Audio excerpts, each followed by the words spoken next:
Namba 2, kutakuwa na zawadi ya fedha.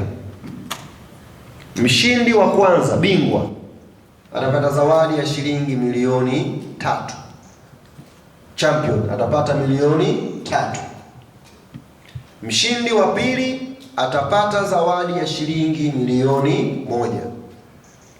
Na timu mbili zitakazoingia semi final alafu zikatolewa hazijaweza kwenda hatua ya fainali, kila timu pale itaondoka na shilingi 500,000.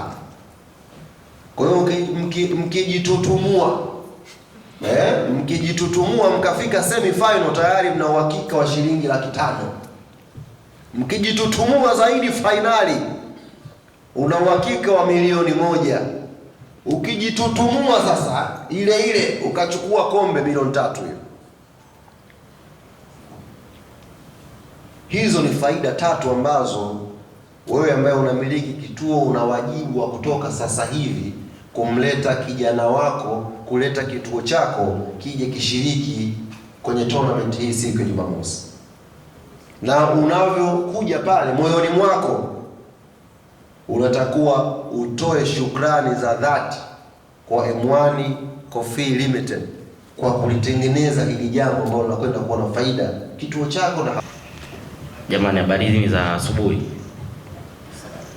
Kwa majina naitwa Leonard Kachebonao almaarufu kama Leo Mendes, ndiye mkurugenzi wa kampuni ya M1 Coffee Limited, na leo tumekutana hapa kwenye jambo hili ambalo linaratibiwa na Young Africans Club pamoja na M1 katika zoezi zima la project ya Yanga Soccer School. Kwa hiyo tukawa tumewiwa tulivyoona hii project ya Yanga Soccer School. Kwanza kabisa ni kuwashukuru uongozi mzima wa klabu ya Yanga kiongozwa na rais kakaangu Engineer Elsi, lakini pia CEO, ile bodi nzima ya Yanga, lakini pia watendaji wote, mnafanya kazi kubwa. Kaka yetu Alikamu unafanya kazi kubwa, mmekuwa machampiona wakubwa wa hii project ya Yanga Soccer School. Na sisi ambao kama wadau ambao wa mpira wa miguu tunapopenda kuona mpira wa miguu hususan katika nchi yetu ya Tanzania unakuwa kwa ukubwa, project kama hii hatuwezi tukawaachia Young Africans peke yao waendelee kubeba jukumu kama hili. Kwa sisi tunakuja kusimama kama wadau tuweze kuwasupport. Lakini tuweze kuwasupport kwenye engo gani?